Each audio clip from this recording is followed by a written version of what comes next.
Good morning students. आज हम कक्षा 4 की हिंदी साहित्य की पुस्तक नवीन पल्लव के 10वें अध्याय आदमी की खोज नामक नाटक पढ़ेंगे। इस नाटक में बताया गया है कि समाज में सज्जन और दुर्जन की पहचान बहुत मुश्किल है, लेकिन सभी सज्जन हैं या सभी दुर्जन हैं कहना गलत है। शेर के बच्चे को अपनी गलती का एहसास कैसे हो, इस कहानी में नाटक में हम ये सब पढ़ेंगे। सबसे पहले नाटक कथावाचक पात्र हैं इसमें शेर, हाथी, घोड़ा के मुखौटे लगाए हुए बच्चे और एक लकड़हारा। पर्दे पर जंगल का दृश्य, मंच पर अकेला टहलता हुआ शेर का बच्चा। एक बूढ़ा शेर दौड़कर मंच पर आता है, उसकी देह से खून टपक रहा है। शेर का बच्चा घबराकर, क्या हुआ पिताजी, आखिर क्या बात है? वनराज, बेटा आज मैं बुरी तरह से घायल हूँ, अब तू ही इस जंगल का राजा है, मगर बेटा एक बात कभी मत भूलना। शेर का बच्चा, कौन सी बात पिताजी? वनराज, यही कि आदमी बहुत जालिम होता है, आदमी से हमेशा बचकर रहना। शेर का बच्चा, मगर क्यों पिताजी?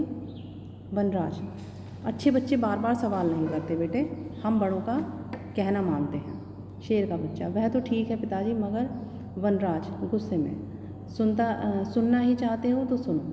आदमी ने ही मेरी प्यारी शेरनी और तुम्हारी माँ को मार डाला था, और आज मैं भी आदमी की ही गोलियों का शिकार हो गया हूँ। इसलिए कहता हूँ बेटे, अपने आदमी जालिम होता है, उससे बचकर रहना। शेर कराहने लगता है और वह मर जाता है।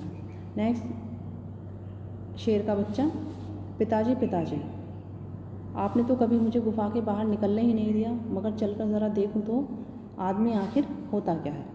शेर का बच्चा गुफा से बाहर निकलकर जंगल में घूमने लगता है। शेर का बच्चा, वाह कितनी अच्छी है यहाँ की खुली हवा, चारों ओर बस हरियाली ही हरियाली, फूल कितने लुभावने और खुशबूदार हैं, मज़ा आ गया। मगर मैं तो आदमी की खोज में निकला हूँ ना, यह तो मैं भूल ही गया था, लगता है कोई आ रहा है। शेर का बच्चा, कौन हो तुम? दोनों तरफ पूँछ वाला यह भारी भरकम काला कलूटा जानवर कौन हो सकता है? क्या तुम आदमी हो? आखिर बोलते क्यों नहीं? हाथी, नहीं सरकार, मैं तो आपका सेवक हाथी हूँ। शेर का बच्चा, हाथीराज, यह बताओ आदमी कैसा होता है?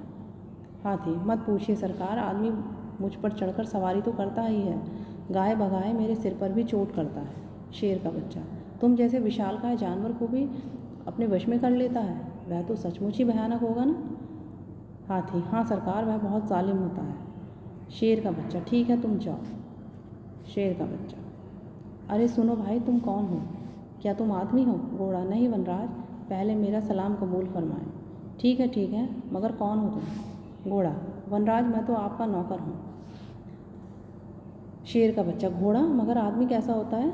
आदमी का नाम मत लीजिए सरकार, देखिए ना उसने कोड़े से पीट कर मेरी क्या गत बना डाली है। शेर का बच्चा, तुम तो तब तो बड़ा दुष्ट होता होगा आदमी। घोड़ा, बिल्कुल जालिम होता है सरकार।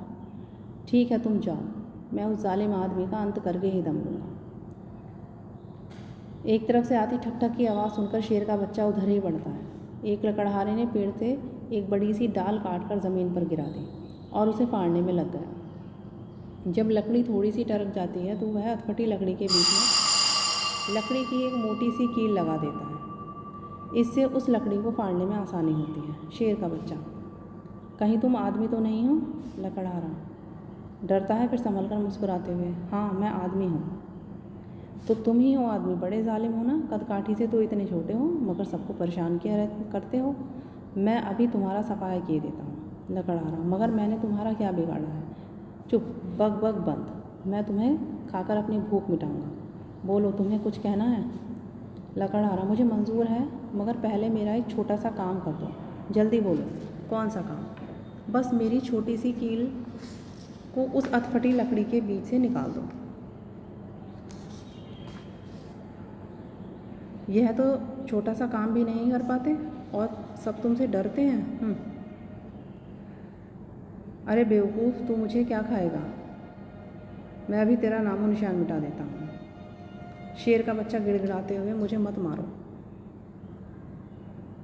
मैं तुम्हारे पाँव पड़ता हूँ, मेरा पंजा इसमें से निकाल दो, मैं तुम्हारा एहसान कभी नहीं भूलूँगा। लकड़हारा हंसते हुए, तुम मुझे उल्लू बनाते हो, मैं तुम्हारा पंजा बाहर निकाल दूँ ताकि तुम मुझे अपना भोजन बना लो, यही ना। शेर का बच्चा, भाई मैं खुद अपनी करनी का फल भुगत रहा हूँ, मेरा विश्वास करो, अब मैं तुम्हें कोई नुकसान नहीं पहुँचाऊँगा। मेरे मरने के बाद मेरे ख़ानदान में कोई नहीं बचेगा, मुझ पर रहम करो, मैं कसम खाकर कहता हूँ मैं तुम्हारा कोई नुकसान नहीं करूँगा। ठीक है, मगर यदि तुम्हें अपनी जान प्यारी हो तो यह भी वादा करो कि किसी आदमी को कोई नुकसान नहीं पहुँचाओगे। शेर का बच्चा, मैं वादा करता हूँ कि जीवन भर किसी भी आदमी को कोई नुकसान नहीं पहुँचाऊँगा। यह हुई ना बात। लकड़हारा कुल्हाड़ी से शेर के पंजे को से कुछ दूर लकड़ी की तरेड़ में एक कील ठोंक कर लकड़ी को फाड़ देता है। लकड़ी फटते ही शेर का पंजा बाहर निकल आता है। लकड़हारा, अब बताओ शेर भाई, आदमी जालिम होता है ना। शेर का बच्चा लकड़हारे का पैर पकड़कर, नहीं भाई, मेरी गलतफहमी दूर हो गई, मैं आदमी को सचमुच जालिम समझता था, मगर अभी कुछ ही क्षण पहले मुझे सच्चाई का पता लग गया है। आदमी दुष्ट के लिए दुष्ट तो पत्थर से भी कठोर, आदमी दुष्ट के लिए तो पत्थर से भी कठोर और सज्जन के लिए मोम से भी कोमल होता है।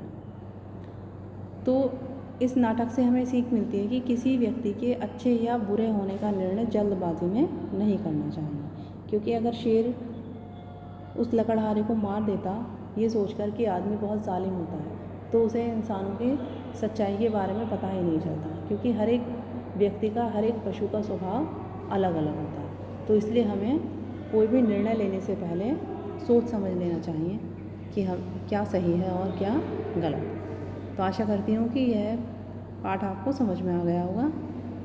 अब इस पाठ से संबंधित प्रश्नों के और अतिरिक्त प्रश्नों के उत्तर। सबसे पहले लिखित प्रश्न, वनराज शेर ने हाँफते हुए अपने बच्चे से क्या कहा। पहले आप इसमें प्रश्न में से ही लिखेंगे, वनराज शेर ने हाँफते हुए अपने बच्चे से कहा, बेटा आज मैं बुरी तरह घायल हो गया हूँ, अब तू ही इस जंगल का राजा है। नेक्स्ट, हाथी राम ने आदमी के बारे में क्या बताया। इसका आंसर है, हाथी राम ने आदमी के बारे में बताया कि आदमी बड़ा ही जालिम होता है। थर्ड, घोड़े ने आदमी के बारे में क्या बताया। घोड़े ने आदमी के बारे में बताया कि आदमी बड़ा दुष्ट और जालिम होता है। फोर्थ, शेर के बच्चे का पंजा कैसे फंस गया। अधफटी लकड़ी से कील बाहर निकालने के प्रयास में शेर के बच्चे का पंजा फंस गया। यहाँ आप लिखेंगे प्रयास, निकालने के प्रयास में।